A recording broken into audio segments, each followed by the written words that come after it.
రాజశేఖర రెడ్డి గారు వ్యతిరేకం చేయరన్నారు. డి శ్రీనివాస్ గారు కూడా మీ మద్దతుదారుడు, మీకు మంచి సంబంధాలు ఉన్నాయి. అలాంటి సందర్భంలో 2004లో అంటే మీరు రాజకీయాల్లోకి వచ్చినప్పుడు కిరణ్ కుమార్ రెడ్డి గారికి ఇంకా రాజకీయాలు కూడా తెలియదు అంటుంటారు.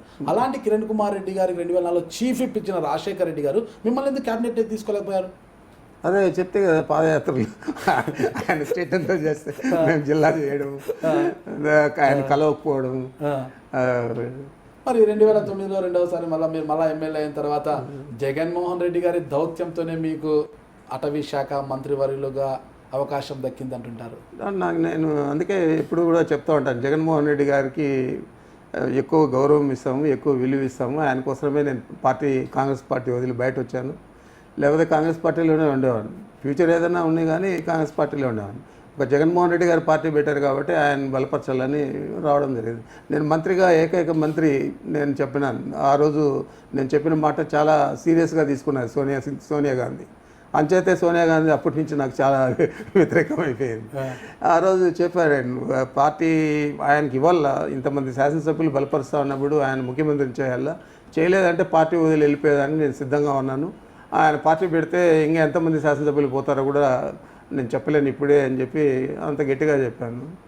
మరి ఆ మాట మీదే మేము ఇంకా అప్పటి నుంచి లోపాయకారిగా వైఎస్ఆర్ కాంగ్రెస్ పార్టీని బలపరిచేదానికి కంకణం కట్టుకొని పనిచేస్తాం. 2009లో మీరు మంత్రి అయినప్పటికీ అది కూడా 1.5 సంవత్సర కాలం పాటు మాత్రమే మంత్రి. తర్వాత కిరణ్ కుమార్ రెడ్డి సీఎం కావడంతో అంటే క్యాబినెట్లు వాళ్ళు తీసుకున్నారా లేదా మీరే రాజీనామా చేశారనేది పక్కన పెడితే 1.5 సంవత్సర కాలం మాత్రమే మంత్రిగా ఉన్నారు తప్పితే తర్వాత లేరు. ఆ విషయం మీకు ఎలా బాధించిందంటారు? ఆ బాధను ఎప్పుడైనా అనుకుంటుంటారా? అసలు మంత్రి పదవి కోసం ప్రాకులాడేవాడికి బాధ ఉంటుంది, నాకేం బాధ లేదు.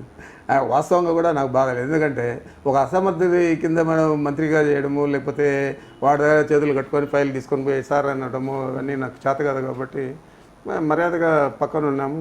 మర్యాదగా పక్కన ఉండేదే కాకుండా అతను ఈరోజు అతని స్థాయి ఏంది చెప్పండి? ఒక మాజీ ముఖ్యమంత్రి స్థాయిలో ఈరోజు రాష్ట్రంలో ఆయన పరిస్థితి ఏంది చెప్పండి? కాంగ్రెస్ పార్టీ ఢిల్లీ అధిష్టానమే సమర్థుడు కిరణ్ కుమార్ రెడ్డి లాంటి సమర్థుడు లేడని సీఎం కుర్చీ ఎక్కిస్తే అసమర్థుడు అని మీరు ఎలా భావిస్తారు? ఇంతకుముందే ఒకసారి చెప్పాను నేను, పోవాలం దాపురించినప్పుడు ఆలోచనలన్నీ ఆ విధంగానే వస్తాయి. అందుకే కాంగ్రెస్ పార్టీకి ఆ రోజుల్లో ఆ విధమైన ఆలోచన వచ్చింది.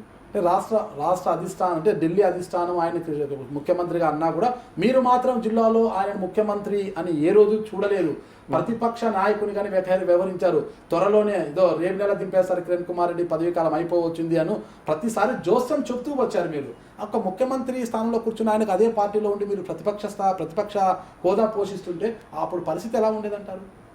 సార్ ఆ గుండెధైర్యం నేను లీడర్గానే ఉన్నాను, అతను కుట్రదారుడుగా మ్యానిపులేటింగ్ పాలిటీషియన్గానే ఉన్నాడు. కానీ ఆయన సీఎం అయిన తర్వాత కూడా లీడర్ కాలేకపోయినాడు కదా. సీఎం అయిన తర్వాత కూడా కనీసం 10 మంది లేకొచ్చి ఏంది నీ పేపర్ రాస్తాను, ఫోన్ చేయి, అతనికి సాయం చేయి, లేదా అతనికి ఉద్యోగం ఇప్పించు, లేదా వాళ్ళ పెళ్ళి ఇబ్బందుల్లో ఉన్నారు వాళ్ళకి డబ్బులు ఇవ్వు అని చేసే అన్ని హంగులు ఉన్నప్పుడు కూడా అతను ఎవరికి కూడా పిల్లికి కూడా బిచ్చం వేయలేదు. తన తమ్ముళ్ళు తను ఆ విధంగా చూసుకున్నాడు. మరి అలాంటి వ్యక్తికి నాకు పోలికేంది? ఇప్పుడు ఈరోజు నాగరాజు గారి ఇంటర్వ్యూలో చాలా విషయాలన్నీ కూడా చర్చించుకోవడం జరిగింది. ఇవన్నీ కూడా వాస్తవ దూరంగా ఉండవు.